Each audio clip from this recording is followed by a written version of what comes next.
ఆంధ్రప్రదేశ్లో ప్రభుత్వ మద్యం దుకాణాలను ఎత్తేసి కొత్త మద్యం పాలసీ అమల్లోకి తెచ్చారు. టెండర్లు దక్కించుకున్న వ్యాపారులు ఎవరి స్టైల్లో వారు వ్యాపారాలు చేసుకుంటున్నారు.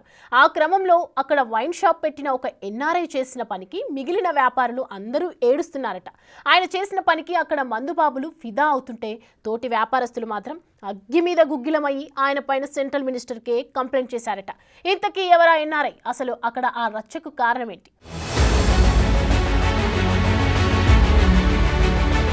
కూటమి ప్రభుత్వం అధికారంలోకొచ్చిన తరువాత తీసుకొచ్చిన నూతన మద్యం పాలసీ ప్రకారం ఇప్పుడు రాష్ట్ర వ్యాప్తంగా తిరిగి ప్రైవేట్ వైన్స్ షాపులు వెలిశాయి. గత 5 ఏళ్లు ప్రభుత్వ మద్యం దుకాణాలు నిర్వహించిన జగన్ సర్కార్ ప్రైవేటు వ్యాపారులు, వైన్ షాపుల ఉద్యోగుల పొట్టకొట్టడమే కాకుండా మందుబాబుల ఆరోగ్యాలతో ఆడుకుంది. అంతేనా, ఊరు పేరు లేని అడ్డమైన బ్రాండ్లకు చుక్కల్నంటే ధరలు నిర్ణయించి వైసీపీ నేతలు ఇష్టానుసారం దోచుకున్నారు. గత ప్రభుత్వంలో లిక్కర్ వ్యవహారానికి సంబంధించి విచారణ జరిపిస్తున్న కూటమి ప్రభుత్వం కొత్త మద్యం పాలసీని తెచ్చింది. ప్రైవేటుగా వైన్ షాపుల్ని ఏర్పాటు చేసుకునే విధంగా టెండర్లు పిలిచింది. 5 ఏళ్లు ముఖం వాచిపోయున్న ప్రైవేటు వ్యాపారులు పోటీపడి టెండర్లు దాఖలు చేయడంతో లక్కీ డ్రా ద్వారా షాపులు కేటాయించింది. మద్యం షాపులు దక్కించుకున్న వారు తమ పరిధిలో షాపుల్ని ఏర్పాటు చేసుకుని వ్యాపారాలు చేసుకుంటున్నారు. ఆ క్రమంలో ప్రజలను ఆకర్షించడానికి అనేక మంది ఆఫర్లను కూడా పెడుతున్నారు. గతంలో కంటే రేట్లు తగ్గించామని కొంతమంది బార్లు, వైన్ షాపుల ముందు రేట్ ట్యాగులను పెడుతున్నారు. కొందరు వైన్ షాపుల వారు కొన్ని బ్రాండ్లకు సంబంధించి ధరలు తగ్గాయని బోర్డులు పెడుతున్నారు. గుంటూరు నగరంలో ఒక ఎన్ఆర్ఐ వైన్ షాపులు దక్కించుకున్నారు. అందరికంటే భిన్నంగా అన్ని బ్రాండ్ల రేట్లను తగ్గించి అమ్మటం స్టార్ట్ చేశారు. ప్రతి క్వార్టర్ బాటిల్ పై 10 రూపాయలు తగ్గించారట.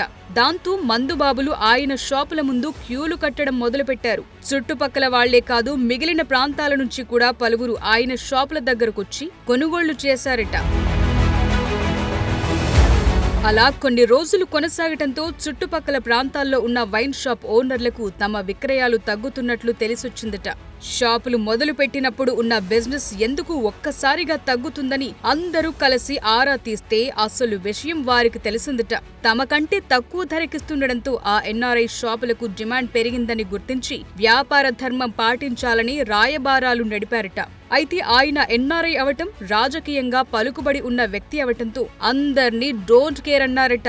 దాంతో మిగిలిన షాప్ ఓనర్లంతా గుంటూరు రాజకీయాలకు పెద్దన్నగా వ్యవహరిస్తున్న ఎంపీ దగ్గర పంచాయతీ పెట్టారట. ఆ ఎన్ఆర్ఐ చేసిన పనికి తామంతా ఇబ్బంది పడుతున్నామని, తమతో పాటి సమాన ధరకు ఆ ఎన్ఆర్ఐ కూడా బిజినెస్ చేయాలని ఆదేశించాలని కేంద్ర సహాయ మంత్రి పెమ్మసానిని బతిమిలాడుకున్నారట. మినిస్టర్ స్పందించి ఎన్ఆర్ఐను పిలిపించి వ్యాపార ధర్మాన్ని పాటించాలని చెప్పటంతో ఆయన కూడా అందరిలాగే ఎంఆర్పీ ధరకే అమ్మటం మొదలుపెట్టారట. ఇదంతా ఇంటర్నల్ గా జరిగిన వ్యవహారం అయినప్పటికీ ఆ నోట ఈ నోట బయటకు పొక్కి ఇప్పుడు గుంటూరు మొత్తం తెలిసిపోయిందట.